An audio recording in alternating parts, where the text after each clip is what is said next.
ಸಂಯುಕ್ತ ಕರ್ನಾಟಕ ವೀಕ್ಷಕರಿಗೆ ಸ್ವಾಗತ. ನಾನು ವೈಷ್ಣವಿ. ಇವತ್ತಿನ ಸಂಯುಕ್ತ ಕರ್ನಾಟಕ ದಿನಪತ್ರಿಕೆಯಲ್ಲಿ ಏನೇನೆಲ್ಲ ಹೆಡ್ಲೈನ್ಸ್ ಇದೆ ಅನ್ನೋದನ್ನ ನೋಡ್ತಾ ಹೋಗೋಣ. ಹೈಕಮಾಂಡ್ ಮನವೊಲಿಕೆಗೆ ಮಾಡಿದ ನಾಯಕ, ಸಂಧಾನ ಸಕ್ಸಸ್, ರೆಡ್ಡಿ ವಾಪಸ್, ಸಿಎಂ ಡಿಕೆಶಿ ನಿರಾಳಗೊಂಡಿದ್ದಾರೆ.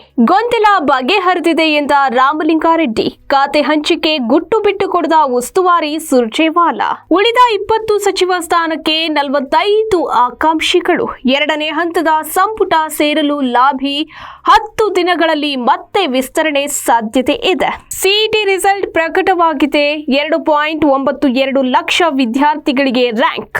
5 ವಿಭಾಗದಲ್ಲಿ ಬೆಂಗಳೂರಿನ ನಯನ ಪ್ರಥಮ. ಜರಳೆ ಪಾರ್ಟಿ ಮೊದಲ ಪ್ರತಿಭಟನೆ ನಿನ್ನೆ ಶುರುವಾಗಿತ್ತು. ಭಾರಿ ಸ್ಪಂದನೆ ಸಿಕ್ಕಿದೆ. ಸಚಿವ ಪ್ರಧಾನ್ ರಾಜೀನಾಮೆಗಾಗಿ ಹೋರಾಟ. ಅಣ್ಣಾಮಲೈ ಹೊಸ ಚಳುವಳಿಗೆ 14 ಲಕ್ಷ ಜನರ ಸೈನ್ ಅಪ್. ಶಿಕ್ಷಣ, ಆರೋಗ್ಯ, ಯುವ ನಾಯಕತ್ವದ ಚಳುವಳಿ. ಈ ಖಾತಾ ಅಭಿಯಾನ ಕೇಂದ್ರಕ್ಕೆ 4 ವಾರಗಳಲ್ಲಿ 11,230 ಮಂದಿ. 5 ಪಾಲಿಕೆಗಳ 50 ಸ್ಥಳದಲ್ಲಿ ನೋಂದಣಿ ಮೇಳ. ಇಡಿ ತನಿಖೆಯಲ್ಲಿ ಕ್ರಿಪ್ಟೋ ಕರೆನ್ಸಿ ವಂಚಕನ ಇನ್ನಷ್ಟು ಮೋಸದಾಟ ಬಯಲಾಗಿದೆ. ಸುನಿಲ್ ಹೆಗಡೆ ಜೊತೆ ಸೇರಿ ಸುಲಿಗೆಯ ಆಟ. ಪೋಕರ್ ವೆಬ್ನಲ್ಲೂ ಶ್ರೀಕಿ ಕೋಟ್ಯಾಂತರ ರೂಪಾಯಿ ವಂಚನೆ ಮಾಡಿದ್ದಾರೆ. ಪಿಂಕ್ ಲೈನ್ ಮೆಟ್ರೋ ರೈಲು 90 ಕಿಲೋಮೀಟರ್ ಸ್ಪೀಡ್ನಲ್ಲಿ ಓಡುತ್ತೆ. ಆಗಸ್ಟ್ 15ರಿಂದ ಮೆಟ್ರೋ ಸಂಚಾರ ಪ್ರಾರಂಭವಾಗಲಿದೆ. ಲಾಟರಿ ಬಂದಿರುವುದಾಗಿ ಹೇಳಿ 13.71 ಲಕ್ಷ ರೂಪಾಯಿ ವಂಚನೆ. 2 ಪ್ರತ್ಯೇಕ ಪ್ರಕರಣ. ಎನ್ಜಿಒ ಉದ್ಯೋಗಿ ರೈತನಿಂದ ಹಣ ವರ್ಗಾವಣೆ. ಪಾರ್ಶ್ವವಾಯು ರೋಗಿಗೆ ಚಿಕಿತ್ಸೆ ನೆಪ ಹೇಳಿ ವಂಚನೆ ಮಾಡಲಾಗಿದೆ.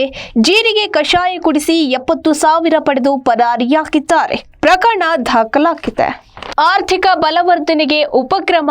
ಸಲಹಾಕಾರರ ಜೊತೆ ಪ್ರಧಾನಿ ಚರ್ಚೆ ನಡೆಸಿದ್ದಾರೆ. ಸುಗಮ ಜೀವನ, ಸುಲಲಿತ ವ್ಯವಹಾರದ ಗುರಿ. ಕೊಲ್ಲಿ ಯುದ್ಧ ಪರಿಣಾಮ ಎಲ್ಪಿಜಿ ದರ ರಾತ್ರೋರಾತ್ರಿ 29 ರೂಪಾಯಿ ಹೆಚ್ಚಳವಾಗಿದೆ. ತೈಲ ಕಂಪನಿಗಳ ನಷ್ಟ ತಡೆಗೆ ಸರ್ಕಾರ ಕ್ರಮ. ನಮ್ಮನ್ನು ಅಳಿಸಲು ಸಾಧ್ಯವಿಲ್ಲ. ಕೇಂದ್ರ ವಿರುದ್ಧ ಸಿಜೆಪಿ ಗುಡುಗು. ಮೊದಲ ಕಾಕ್ರೋಚ್ ಪ್ರತಿಭಟನೆಯಲ್ಲಿ ದೀಪ್ ಕೆ ಸೋನಂ ಭಾಗಿಯಾಗಿದ್ದಾರೆ. ಎಐಎಡಿಎಂಕೆಯಿಂದ ಇನ್ನೂ 3 ನಾಯಕರು ಟಿವಿಕೆಗೆ.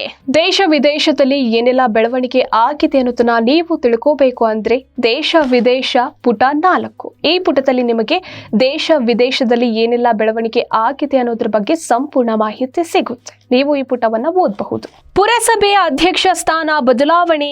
ಜೆಡಿಎಸ್ನಲ್ಲಿ ಭಿನ್ನಮತ. ಅಧ್ಯಕ್ಷ ಸ್ಥಾನ ತ್ಯಜಿಸುವ ವಿಚಾರದಲ್ಲಿ ಆರಂಭವಾಗಿರುವ ಹಗ್ಗಜಗ್ಗಾಟ. 14 ಸದಸ್ಯರ ಜೆಡಿಎಸ್ ಬಲದೊಂದಿಗೆ ಸಂಪೂರ್ಣ ಬಹುಮತ. ಕರಾವಳಿಯಲ್ಲಿ ಕಾಂಗ್ರೆಸ್ಗೆ ಪ್ರಸಾದ ಕರುಣಿಸುವರೇ ಹರಿಪ್ರಸಾದ್. ಕೆಪಿಸಿಸಿ ಸಾರಥಿಗೆ ಅವರ ತವರು ಕರಾವಳಿ ಜಿಲ್ಲೆಗಳೇ ಸವಾಲು. ಹಿಂದುತ್ವ ಮಣಿಸಿ ಕಾಂಗ್ರೆಸ್ ಗತವೈಭವಕ್ಕೆ ಮರಳಿತೆ. ಶಿವಮೊಗ್ಗಕ್ಕೆ ಈಗ ಒಂದೇ ವಿಮಾನ ಹಾರಾಟ. ಇಂಡಿಗೋ ಬೆನ್ನಲ್ಲೇ ಸ್ಪೇಸ್ ಜೆಟ್ ವಿಮಾನ ಸಂಚಾರವೂ ರದ್ದು. ಪ್ರವಾಸೋದ್ಯಮಕ್ಕೆ ಪೆಟ್ಟು. ಅಜ್ಜಯ್ಯನ ಮಠದಲ್ಲಿ ಸಿಎಂ ಡಿಕೆಶಿ ಪೂಜೆ. ಪಂಚಮಸಾಲಿ ಮಠದ 1.5 ಕೆಜಿ ಚಿನ್ನಾಭರಣದ ಲೆಕ್ಕ ನೀಡದ ಟ್ರಸ್ಟ್. ಸೋಮಣ್ಣ ಬೇವಿನ ಮರದ ಗಂಭೀರ ಆರೋಪ. ರೆಡ್ಡಿ ರಾಜೀನಾಮೆಯ ಹಿಂದೆ ನಡೆದಿದ್ದೇನು? ಬೆಂಗಳೂರು ಅಭಿವೃದ್ಧಿ ಖಾತೆಯ ಭರ್ಜರಿ ಪ್ರಹಸನ ಕೊನೆಗೂ ಸುಖಾಂತ್ಯ ಕಂಡಿದೆ. ಮುಂಗಾರು ಚುರುಕು. ಕರಾವಳಿಯಲ್ಲಿ ಮಳೆ. ಕೃಷಿ ಶಿಕ್ಷಣ ಸಚಿವರೇ ಇಲ್ಲ. ಡಿಕೆಶಿಗೆ ಆರ್ ಅಶೋಕ್ ವಾಗ್ದಾಳಿ. ಪರಪ್ಪನ ಅಗ್ರಹಾರ ಜೈಲಿನ ಕೈದಿಗಳ ಕೊಠಡಿಯಲ್ಲಿ ಮೊಬೈಲ್ ಫೋನ್ ಪತ್ತೆಯಾಗಿವೆ. ಇನ್ನು ಕ್ರೀಡೆ. ರಾಹುಲ್ ಗಿಲ್ ಶತಕಗಳ ಅಬ್ಬರ. ಭಾರತ ಅಫ್ಘಾನ್ ಟೆಸ್ಟ್ ಮೊದಲ ದಿನ ಭಾರತ 368ಕ್ಕೆ 3 ವಿಕೆಟ್. ಪಂತ್ 50. ರಾಹುಲ್ ಶತಕ ಬಾರಿಸಿದ್ದಾರೆ. ಗಿಲ್ 103 ರನ್ನನ್ನ ಗಳಿಸಿದ್ದಾರೆ. ಬೃಹತ್ ಮೊತ್ತದತ್ತ ಶುಭ್ಮಾನ್ ಪಡೆ. ಆರ್ ಪ್ರಜ್ಞಾನಂದ್ ಮುಡಿಗೆ ನಾರ್ವೆ ಚೆಸ್ ಪ್ರಶಸ್ತಿ ಗರಿ. ಇದಾಗಿತ್ತು ಇವತ್ತಿನ ಸಂಯುಕ್ತ ಕರ್ನಾಟಕ ದಿನಪತ್ರಿಕೆಯ ಹೆಡ್ಲೈನ್ಸ್. ಇನ್ನಷ್ಟು ಸಮಗ್ರ ಸುದ್ದಿಗಳಿಗಾಗಿ ಓದಿ ಸಂಯುಕ್ತ ಕರ್ನಾಟಕ ದಿನಪತ್ರಿಕೆ.